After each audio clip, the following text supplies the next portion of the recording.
Hey there, Kalena from Voice Savvy, coming right back at you with another video.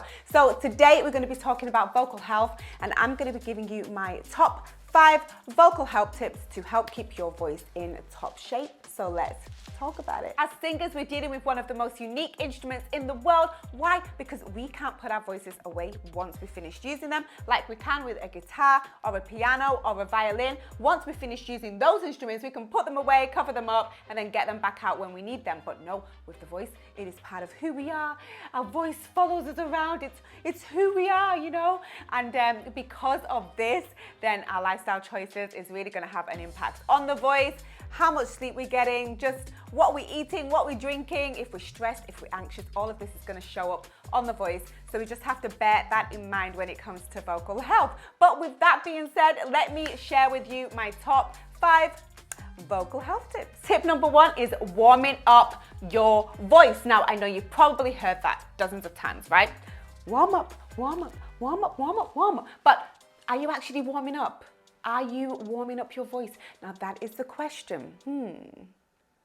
In all seriousness though, warming up the voice is super important. There's a whole load of muscles involved in singing. We want to make sure that those muscles are pliable, flexible, and just really well coordinated before we begin to sing, you know? We want to gradually allow the voice to flex and stretch before going into singing. We don't just want to be going for these big, massive notes and our voice isn't ready for them, you know? So warming up, and this is really going to help to prevent vocal injury when you warm up. So tip number 1, warm up your voice. So tip number 2 is cooling down your voice. Now we want to be releasing that tension, any built up tension in the voice after you've been singing. Singing is a tension-based activity. It's just that we want to have the right amount of tension in the right muscles to the right degree, and it's really easy for us when we're singing to really build up that excess tension. So ultimately, cooling down is just bringing the voice back down to speaking level, and it's just relaxing all of the muscles involved in singing. So number 2, cool down your voice. Tip number 3 is hydration. One sec.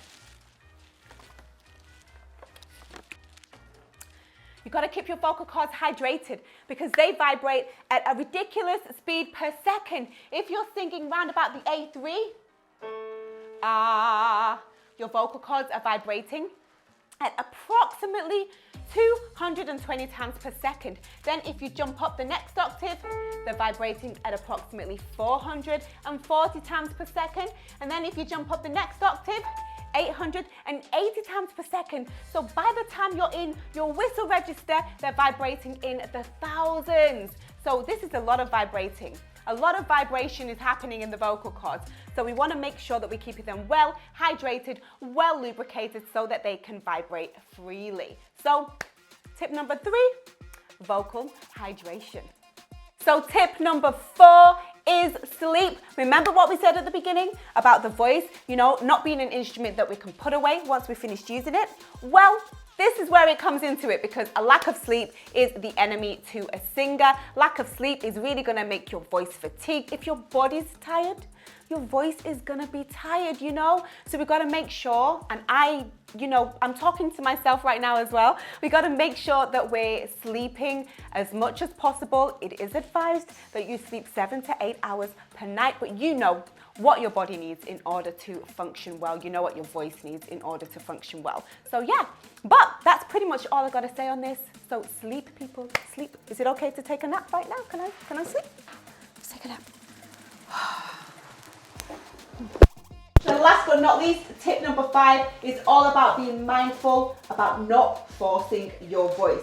If your voice is fatigued, if you're recovering from a cold, if it's just not 100%, just be mindful of that and really trusting your body's feedback, not straining your voice, overusing it, not placing yourself in environments that's gonna really cause you to, strain. So it's all just about being mindful, looking after your voice, and yeah, just really taking care of it.